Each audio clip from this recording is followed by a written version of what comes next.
Vamos continuar aqui o nosso estudo. Nós paramos aqui quando Saulo, né, está junto a Prisca e Áquila, e que eles estão lendo os pergaminhos, e Saulo vê que tem o nome de Jesus ali nos pergaminhos, aí ele pergunta se são anotações de Levi. Foi aqui que nós paramos.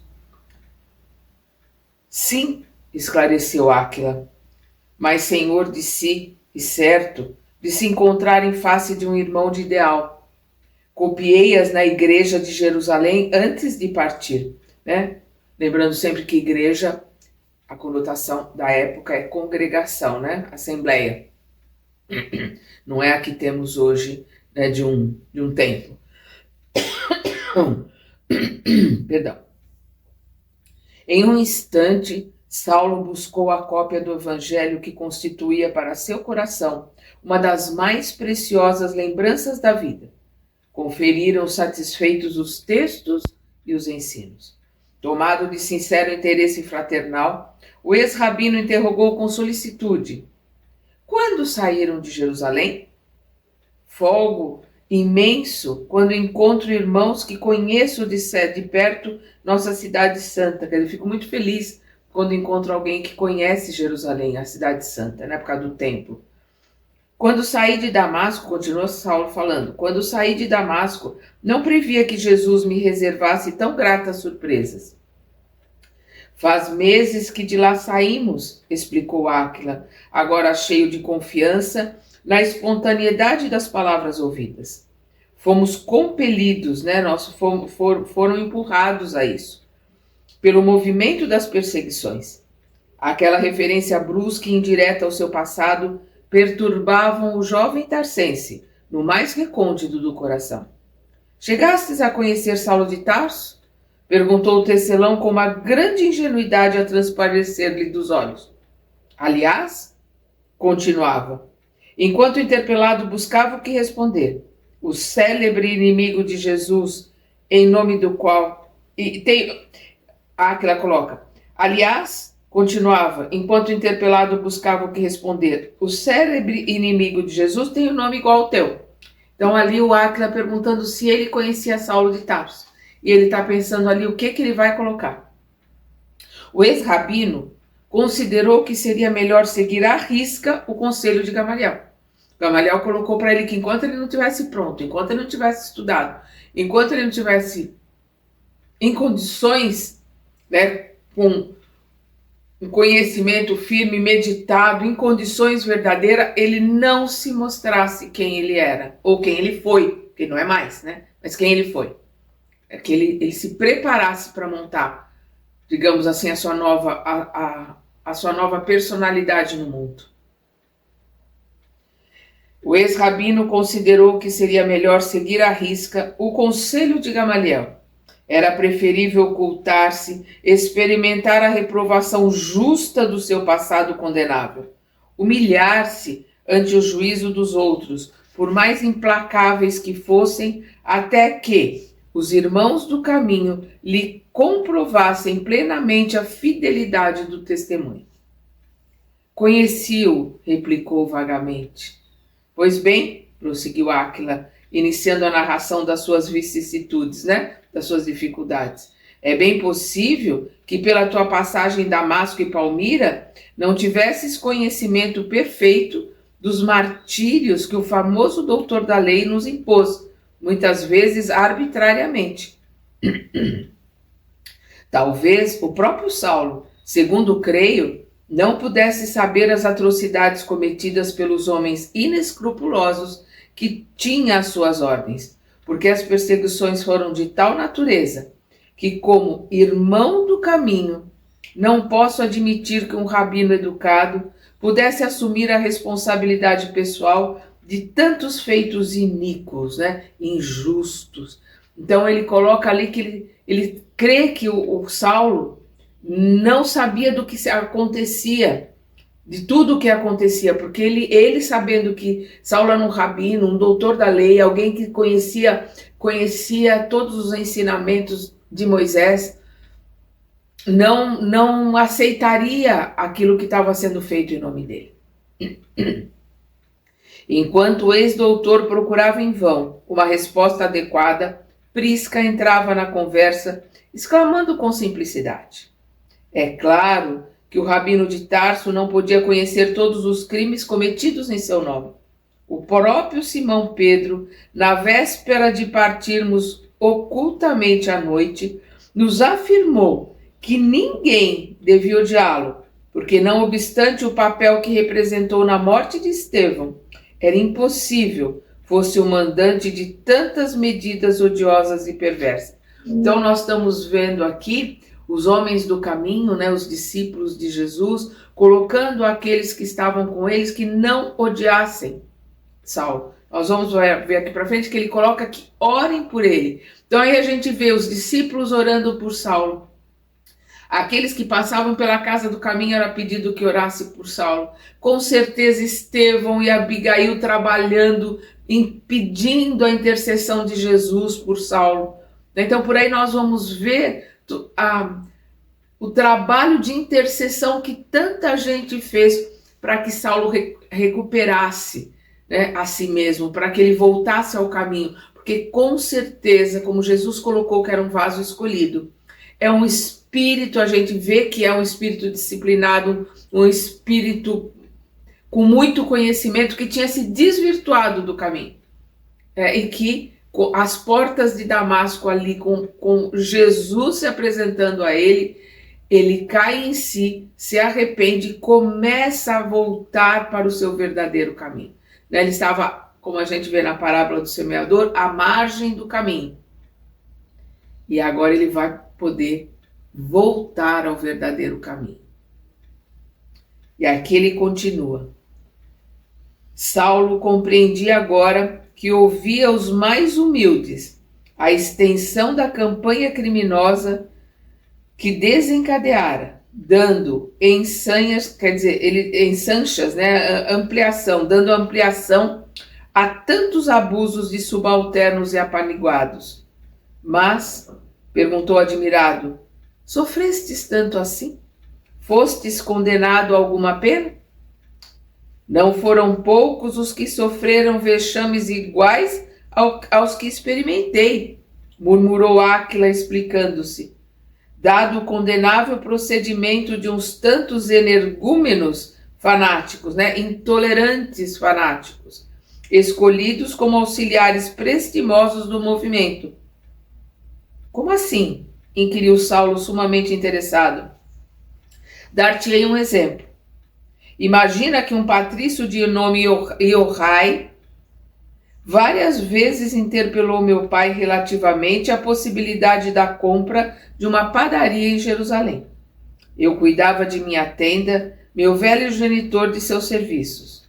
Vivíamos felizes e considerando nossa paz, apesar das investidas do ambicioso, meu pai jamais pensou em alienar a fonte dos seus recursos. Iorai, entretanto, logo no início das perseguições, logrou posição de realce, conseguiu, né, uma posição de realce. Em tais feitos, os caracteres mesquinhos sempre levam a palma, né, sempre levam aplausos, né, aqueles que têm, né, feições, caracteres mesquinhos, que têm interesses, né, pessoais, particulares, levam aplausos, né, eles vão atrás desses interesses com toda a hipocrisia de que são capazes, né. Bastou-lhe dessem um pouco de autoridade e o invejoso logo expandiu seus criminosos desejos. É verdade que eu e Prisca fomos dos primeiros a frequentar a Igreja do Caminho, não só por afinidade de sentimento, como por dever a Simão Pedro, a cura de antigos males que me vinham da infância. Quer dizer, não só pelo sentimento em relação aos ensinamentos do Cristo, mas como um dever a Simão, porque ele foi curado por Simão Pedro, o Áquila. Então ele tinha uma dívida de gratidão com Simão Pedro. Meu pai, no entanto, apesar da simpatia pelo Salvador, sempre alegava estar bastante idoso para mudar de ideias religiosas. Aferrado à lei de Moisés, né, aferrado à Torá, não podia compreender uma renovação geral de princípios em matéria de fé. Isso, todavia, não invalidou os instintos perversos do ambicioso.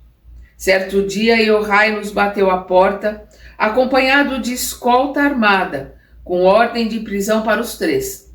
Era inútil resistir. O doutor de Tarso lançara um édito, uma proclamação, um édito em que toda resistência significava a morte. Lá nos fomos à prisão. Em vão meu pai jurou fidelidade à lei. Depois do interrogatório, eu e Prisca recebemos ordem de regressar à casa, mas o velho foi encarcerado sem compaixão. Os bens modestos foram-lhe imediatamente confiscados.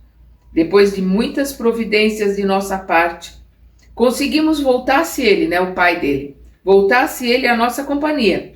E o valoroso velhinho, cujo único arrimo era a minha dedicação filial, na sua senectude, na sua velhice e viuvez, expirou em nossos braços, no dia imediato ao livramento por nós ansiosamente esperado. Quando nos reveio, parecia um fantasma.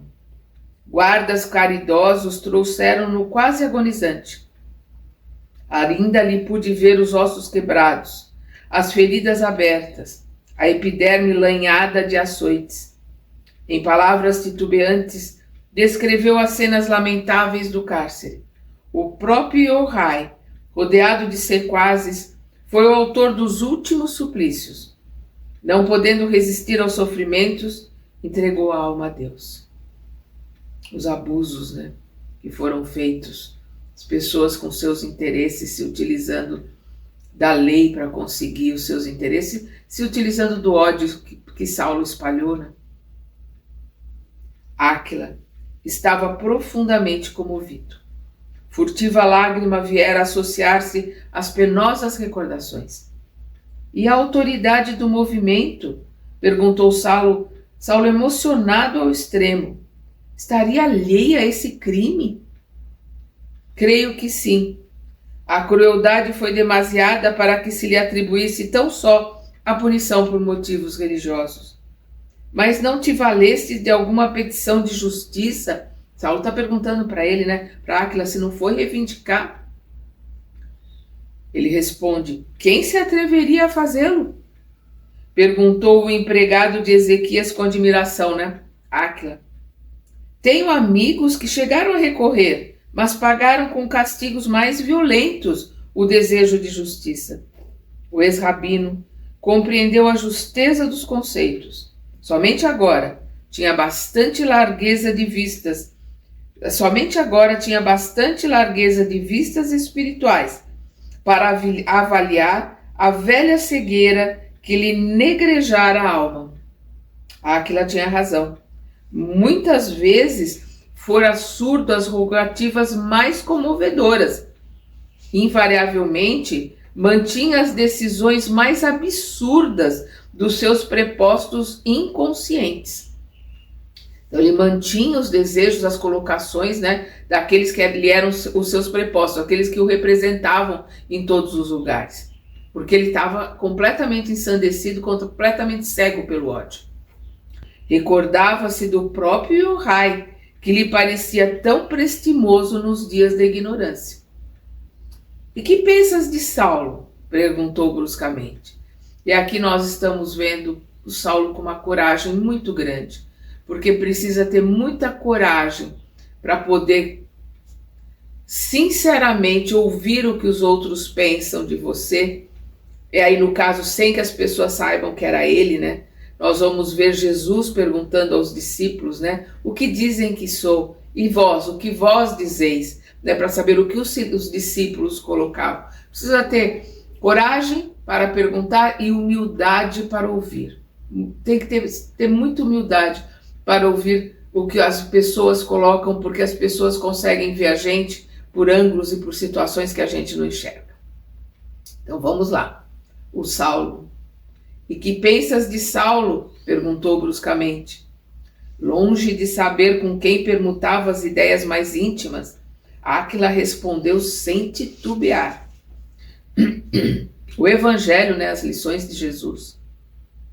O Evangelho manda considerá-lo irmão extremamente necessitado da luz de Jesus Cristo. Nunca ouvi, mas, temendo as iniquidades praticadas em Jerusalém, aqui vim parar em fuga precipitada, e tendo orado a Deus por ele, esperando que um raio do céu o esclareça, não tanto por mim, que nada valho, mas por causa de Pedro, que considero um segundo pai muito querido. Acredito que se operariam maravilhas se a Igreja do Caminho pudesse trabalhar livremente. Julgo que os apóstolos galileus são dignos de um campo sem espinhos para a sementeira de Jesus. Então ele colocando aqui que ele orava, né, para que Saulo pudesse ser esclarecido de alguma maneira. E muitos outros oravam. Por isso, por tantos pedidos, né, de intercessão, Jesus aparece para ele na porta de Damasco. Dirigindo-se à esposa, enquanto o moço de Tarso silenciava, o tecelão exclamava com interesse: lembra-te, Prisca, como se exorava, quer dizer, como se pedia, né, como se orava, como se pedia, implorava, né, pelo perseguidor, nas preces íntimas da igreja, aqui, né, que é essa igreja? A assembleia, né, a congregação ali da casa do caminho, daqueles que frequentavam, daqueles que estavam ali na casa do caminho.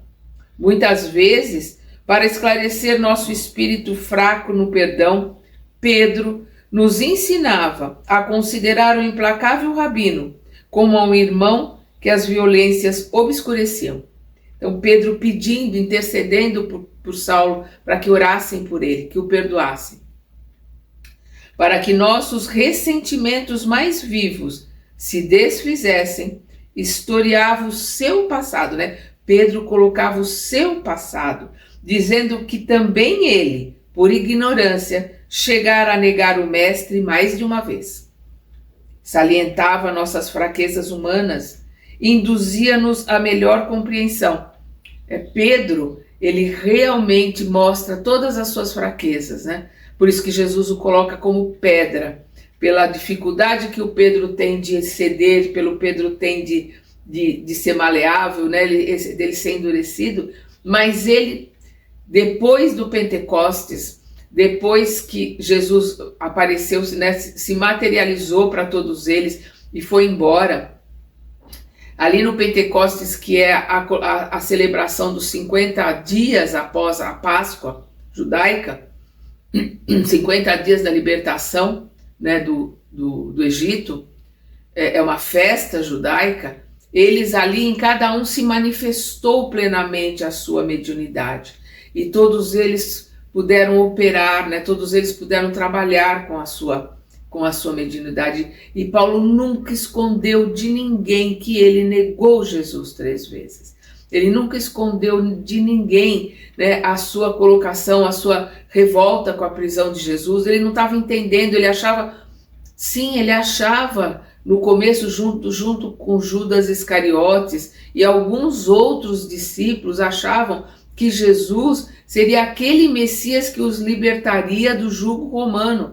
Eles não conseguiram entender que Jesus veio libertá-los do jugo dessa vida de ilusão, do jugo desse renascer, né? Do túmulo ao berço o tempo todo sem sair do lugar. Que Jesus veio trazer o caminho, né? O caminho verdadeiro, a verdadeira tradução do que Jesus coloca, né? Tradução correta: eu sou o caminho da verdade e da vida. O caminho da verdade, né? Para se encontrar, ele trouxe as verdades. E da vida, a vida de verdade, a vida que não é deste mundo. E esta é a colocação que Jesus traz, mas os discípulos não entenderam e nós também não entendemos. Por isso que agora em 2024 estamos estudando as suas palavras. Com certeza nós estávamos ou encarnados ou desencarnados na época de Jesus e não conseguimos entender todos os ensinamentos com ele e que vieram depois dele. Porque aqueles que entenderam foram embora. Por isso que nós tivemos uma época tão escura como como a Idade Média, na Idade das Trevas, porque aqueles que entenderam, que aprenderam, saíram daqui da Terra. Só ficaram os que não aprenderam, os que não entenderam, como nós que estamos aqui até hoje, tentando entender. Então, nós precisamos correr atrás do prejuízo, atrás do tempo perdido.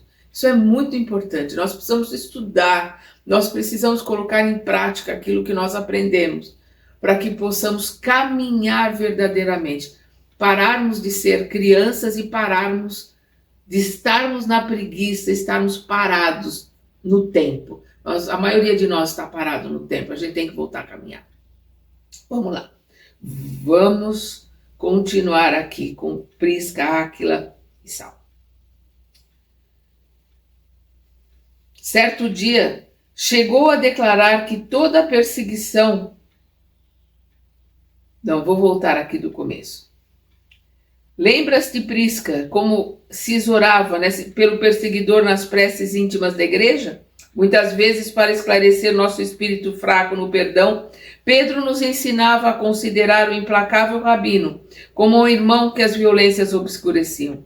Para que nossos sentimentos mais vivos se desfizessem, historiava o seu passado dizendo que, também ele, por ignorância, chegara a negar o mestre mais de uma vez. Salientava nossas fraquezas humanas e induzia-nos a melhor compreensão. Certo dia chegou a declarar que toda a perseguição de Saulo era útil, porque nos levava a pensar em nossas próprias misérias, a fim de estarmos vigilantes nas responsabilidades com Jesus. O ex-discípulo de Gamaliel tinha os olhos úmidos, né? Saulo estava ali com os olhos cheios d'água. Sem dúvida, o famoso pescador de Cafarnaum é um dos grandes irmãos dos infelizes. Então, sem dúvida, o famoso pescador de Cafarnaum é um dos grandes irmãos dos infelizes, murmurou convictamente, né? Saulo ali colocando, né, uma meia-culpa. Pedro é um grande irmão dos infelizes. E com muita dor, né? A palestra desviou-se para outros comentários depois da intervenção de Prisca, nas derradeiras notas do assunto, revelando conhecer muitas mulheres de Jerusalém que, tendo marido e filhos encarcerados, pediam sinceramente a Jesus. Olha a colocação dela, pediam sinceramente a Jesus pela iluminação do célebre perseguidor do caminho, né? O rabino Paulo de Tarso. Saulo, né? Ainda Saulo de Tarso. Em seguida, falaram do Evangelho, né? Começaram a falar dos ensinamentos de Jesus. O manto de estrelas cobria suas grandiosas esperanças, enquanto Saulo bebia a longos haustos a água pura da amizade sincera, naquele novo mundo tão reduzido. Ali ele conheceu não só os ensinamentos do Cristo, mas aprendeu a humildade, aprendeu a conviver com os mais simples, aprendeu a ser mais humilde, né? Aprendeu o que é uma amizade, um relacionamento e uma amizade sincera, tão diferente de tudo aquilo que ele convivia em Jerusalém. E em Tarso também, na Grécia também. Perdão. Pelas palavras carinhosas e fraternais, os dias se foram passando rápidos. De quando em quando, chegavam de Palmira reforços de abastecimento e outros recursos. Os 3 habitantes do oásis silencioso entrelaçavam aspirações e pensamentos a respeito do Evangelho de Jesus, o único livro de suas meditações naquelas paragens tão remotas. Então, eles estavam ali trabalhando o tempo todo e à noite, quando refrescava, depois das refeições, eles ficavam a estudar e a meditar as palavras do Cristo. O ex-rabino modificara o próprio aspecto ao contato direto das forças agressivas da natureza. A epiderme queimada pelo sol dava a impressão de um homem acostumado à inclemência do deserto. A barba crescida transformara-lhe o semblante. As mãos, afeitas ao trato dos livros, tornaram-se calosas e rudes. Entretanto, a solidão, as disciplinas austeras, o tear laborioso, lhe haviam enriquecido a alma de luz e serenidade. Os olhos calmos e profundos atestavam os novos valores do Espírito. Entendera finalmente aquela paz desconhecida que Jesus desejara aos discípulos. Vamos lembrar, né, que Jesus colocou: a minha paz eu vos deixo, a minha paz vos la dou. E aqui também ele está lembrando, né, essa paz que ele tem. Ele está se lembrando, e a gente se lembra de quando ele invejou a paz que ele viu no olhar de Estevão, quando Estevão estava sendo apedrejado. E a gente só pode sentir falta, a gente só pode reconhecer no outro aquilo que a gente conhece. Então, no momento que ele reconheceu a paz de Estevão, que todos aqueles que estavam ali nem perceberam, é porque ele já tinha tido essa paz. Então, ele estava sentindo falta daquilo que ele via em Estevão, a paz de espírito, aquela serenidade, aquela paz que o conhecimento da verdade, o conhecimento dos ensinamentos do mestre lhe traziam. Entendera finalmente aquela paz desconhecida, que Jesus desejara aos discípulos. Sabia agora interpretar a dedicação de Pedro, a tranquilidade de Estevão no instante da morte ignominiosa, da morte desonrosa, o fervor de Abigail, as virtudes morais dos frequentadores do caminho que perseguira em Jerusalém. A autoeducação, na ausência dos recursos da época, ensinara-lhe a alma ansiosa o segredo sublime de se entregar ao Cristo para repousar em seus braços misericordiosos e invisíveis. Quer dizer, a autoeducação, o autoconhecimento, a renovação interior, né, a sua reforma íntima, o entendimento, a busca do conhecimento através dos evangelhos e a vida dura, a vida muito simples que eles tinham ali no deserto, porque se nós estávamos ali naquela época, vivendo épocas com muitas dificuldades, né, com falta de uma série de recursos que temos hoje, por exemplo, isolar 3 pessoas isoladas num oásis no meio do deserto, essas dificuldades eram maiores ainda.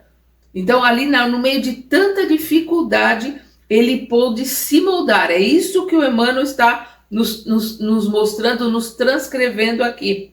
A autoeducação na ausência dos recursos da época. Se na época os recursos já eram pouco, ali no deserto, nem esses recursos eles tinham. Ensinar-lhe a alma ansiosa o segredo sublime de se entregar ao Cristo para repousar em seus braços misericordiosos e invisíveis. Desde que se consagrara ao Mestre de alma e coração, os remorsos, as dores, as dificuldades como se afastaram do seu espírito.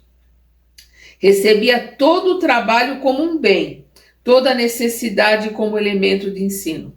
Então, todo o trabalho que ele tinha o dia inteiro ali, para ele era um bem, era um aprendizado. E toda necessidade, ali deviam ser muitas necessidades, como um ensino, um elemento de ensino para o aprendizado dele. Sem esforço, afeiçoou-se a Áquila e sua mulher como se houvessem nascido juntos. Ali se formou uma irmandade, né? Certa vez, o companheiro, né, Áquila, adoeceu e esteve à morte, prostrado por violenta febre. A situação dolorosa, a multiplicação das tempestades de areia, abateram igualmente o ânimo de Prisca, que se recolheu ao leito com poucas esperanças de vida. Então, os dois adoeceram, né? Os dois ficaram acamados, Áquila e Prisca. Saulo, porém, mostrou-se de uma coragem e desvelo inauditos, incríveis. Uma coragem, um desvelo para com os dois, que ele os considerava irmãos, né? Incríveis. Tomado de sincera confiança em Deus, a verdadeira fé que ele está adquirindo ali, né? Tomado de sincera confiança em Deus, esperou a restauração da calma e da alegria.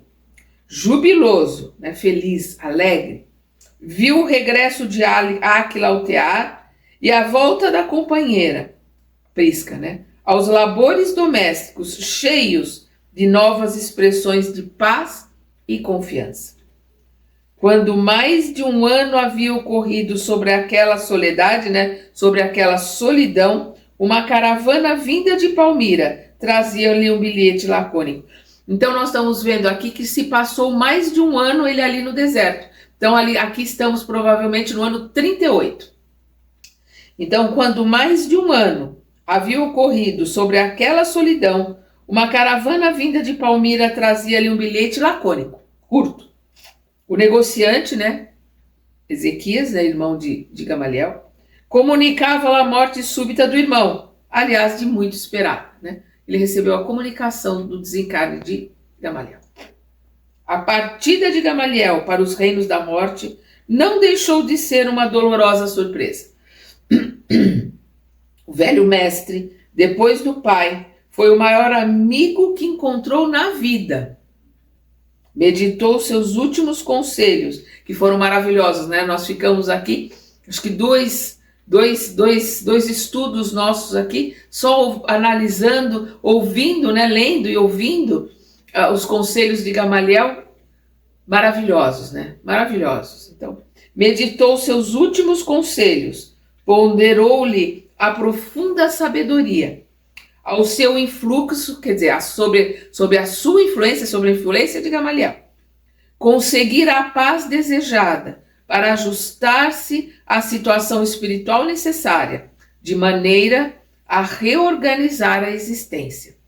Nesse dia, pensamentos de profunda saudade martirizavam-lhe a alma sensível. Ele estava ali recordando os ensinamentos, recordando Gamaliel, né, seu segundo pai.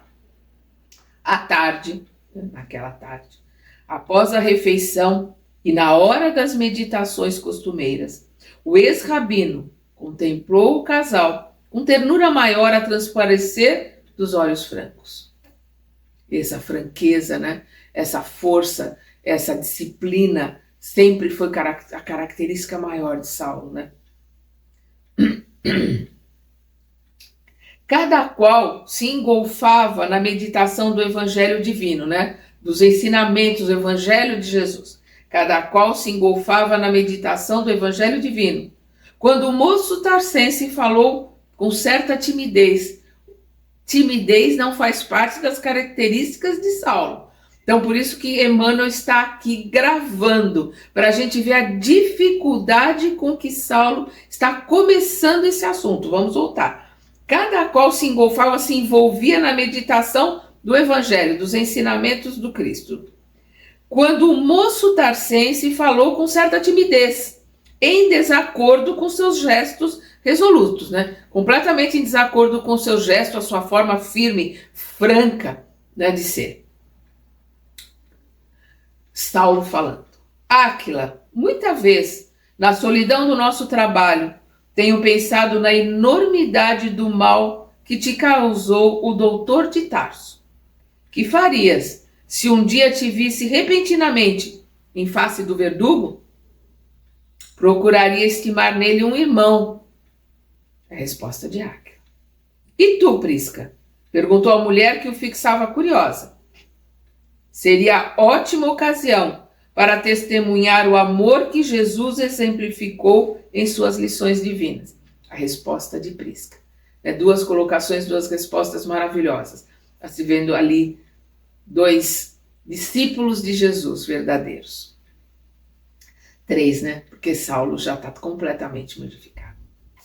O ex-doutor da lei recobrou a serenidade e, alteando a voz, exclamou convictamente: sempre considerei que um homem chamado a administrar responde por todos os erros dos seus prepostos no que toca ao plano geral do serviço. Responde por todos os erros daquele que ele colocou no seu lugar em postos avançados, que é isso que quer dizer um preposto, né? Um representante dele. Então ele está colocando aqui um homem que tem a responsabilidade da administração, é responsável pelos atos daquele que ele nomeou, os seus prepostos. Portanto, no meu modo de pensar, não culparei tanto Iorai.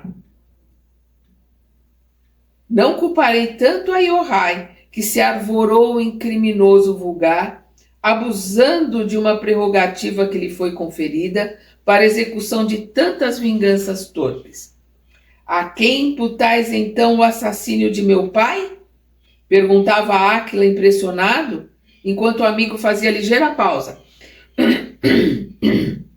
Quer dizer, porque o Áquila está ali mostrando que foi Iorai com os interesses pessoais dele que causou a morte do pai de Áquila.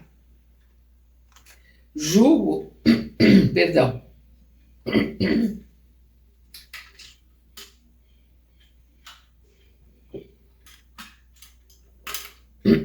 Julgo que Saulo de Tarso deveria responder pelo processo. É verdade que ele não autorizou o feito cruel. Perdão. Mas tornou-se culpado pela indiferença pessoal quanto aos detalhes da tarefa que competia ao seu tirocínio. Os cônjuges entraram a meditar no motivo de tais perguntas, enquanto o moço se calara retraído. Saulo se cala, Áquila e Prisca se ali perguntando, mas por que nessas perguntas? Por que essas colocações agora? Vamos lembrar, né? Passou-se mais de um ano daquela primeira conversa. Por fim, com voz humilde e comovedora, recomeçou a falar. Meus amigos, sob a inspiração do Senhor, é justo confessarmos-nos uns aos outros. Minhas mãos calejadas no trabalho, meu esforço por bem aprender as virtudes da fé, que ambos têm exemplificado aos meus olhos, devem ser um atestado da minha renovação espiritual. Sou Saulo de Tarso, o sanhoso, o colérico perseguidor, transformado em servo penitente. Então ali ele está confessando para eles quem ele é. Se muito errei, hoje muito necessito. Na sua misericórdia, Jesus rasgou a túnica miserável das minhas ilusões. É a colocação bonita que ele faz, né? Jesus rasgou a túnica, que era uma túnica grega, caríssima, mas ele coloca aqui, rasgou a túnica miserável das minhas ilusões, daquele mundo ilusório, daquela hipocrisia, daquela falsidade que ele vivia. Os sofrimentos regeneradores chegaram-me ao coração, lavando-o. Os sofrimentos regeneradores chegaram ao meu coração, lavando-o com lágrimas dolorosas. Perdi tudo que significava honrarias e valores do mundo, por tomar a cruz salvadora e seguir o Mestre na trilha da redenção espiritual. Porque Jesus coloca, abandona a ti mesmo, abandona o mundo, abandona tudo, pega a tua cruz e me segue. E foi o que ele fez. Ele abandonou ele mesmo, abandonou todas as honrarias, abandonou tudo. Pegou a cruz dele e estava ali pronto, preparado para poder seguir o Mestre.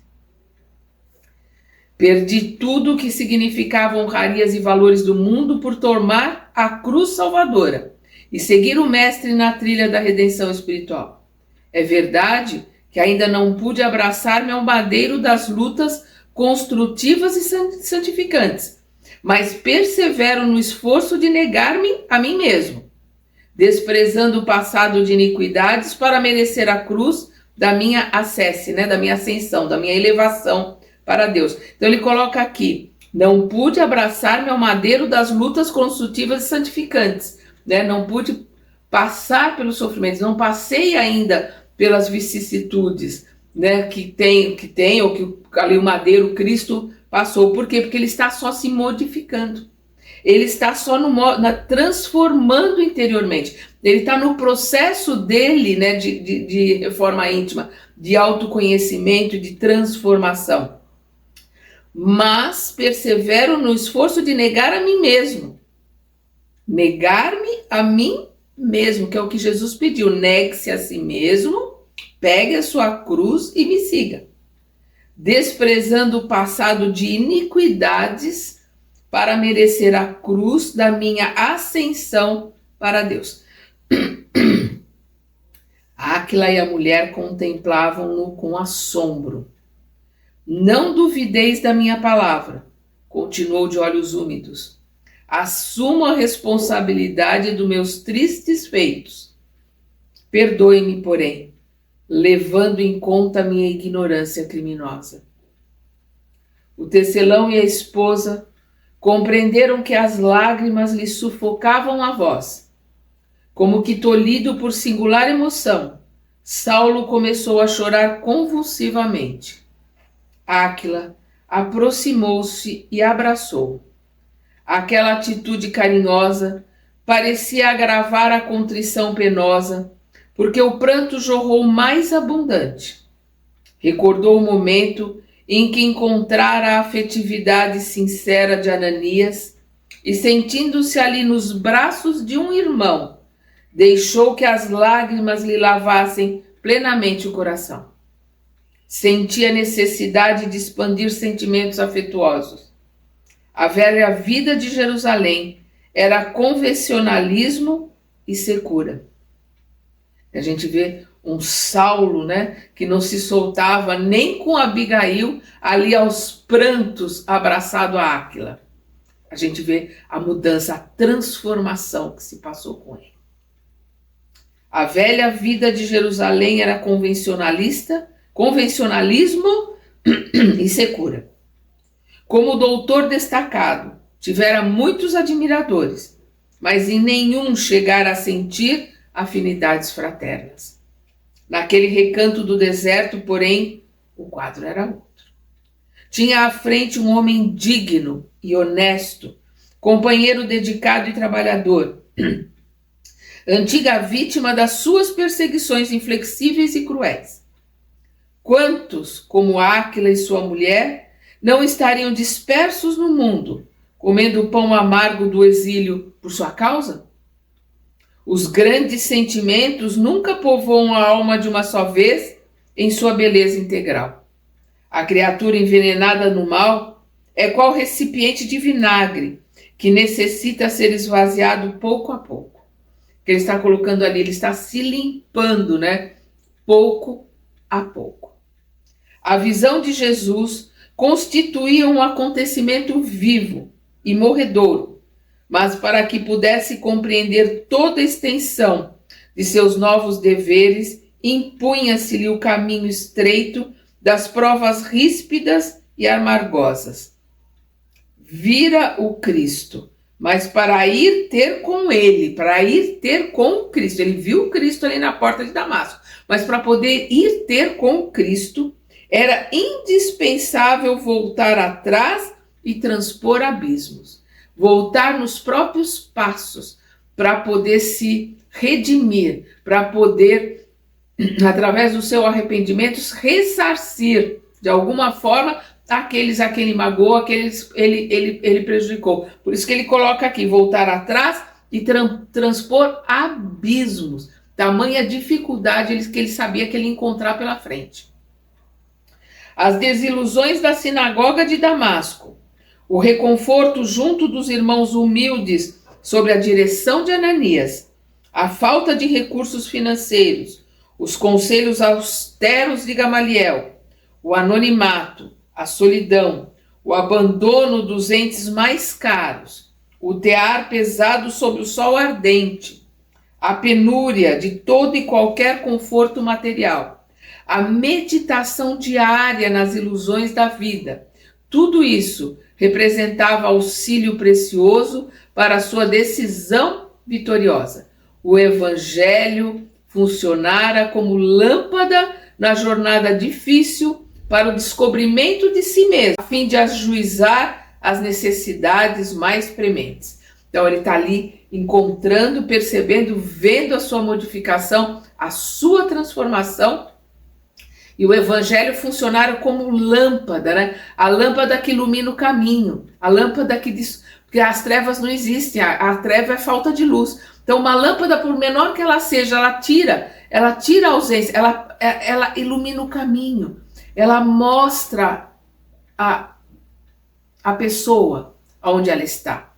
Então é isso que ele está colocando. O evangelho, os ensinamentos do Cristo funcionaram como uma lâmpada na jornada difícil, iluminando aquele caminho difícil para ele, para o descobrimento de si mesmo. Essa é a jornada mais difícil que todos nós temos, o descobrimento de nós mesmos, o autoconhecimento, essa transformação interior, porque Saulo passou, é uma jornada que todos nós temos que fazer.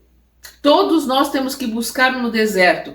Todos nós temos que buscar. O deserto é o símbolo, né, da busca interior, dessa aridez que a gente precisa, né, confrontar para poder olhar para dentro, para poder se descobrir, porque todos nós temos que buscar dentro de nós todos esses defeitos, todas essas impurezas, todos os erros, como Saulo fez, para podermos nos transformando, nos limpando, né, nos modificando, para podermos voltar com os nossos próprios pés para Deus. O evangelho funcionara como lâmpada na jornada difícil para o descobrimento de si mesmo, a fim de ajuizar as necessidades mais prementes.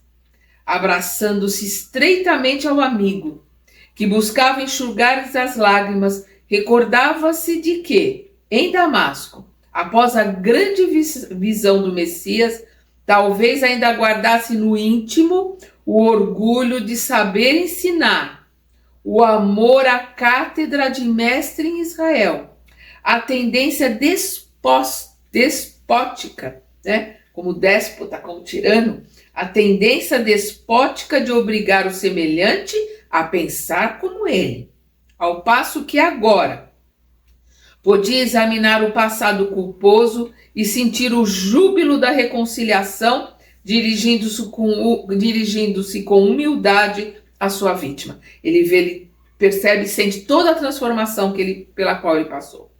Naquele instante, teve a impressão de que Áquila representava a comunidade de todos os ofendidos por seus desmandos cruéis. Serenidade branda enchia-lhe o coração. Porque ele está ali como se ele se sentisse abraçado a todos aqueles que ele prejudicou, estando ali chorando, abraçado a Áquila. Perdão. Sentia-se mais distanciado do orgulho, do amor próprio, das ideias amargas, dos remorsos terríveis. Cada gota de pranto era um pouco de fel que expungia da alma, né? Que se livrava, que saía da sua alma, renovando-lhe as sensações de tranquilidade e de alívio. Nós vamos parar por aqui, com essa colocação de Saulo, com essa transformação, chorando ali, abraçado a Áquila.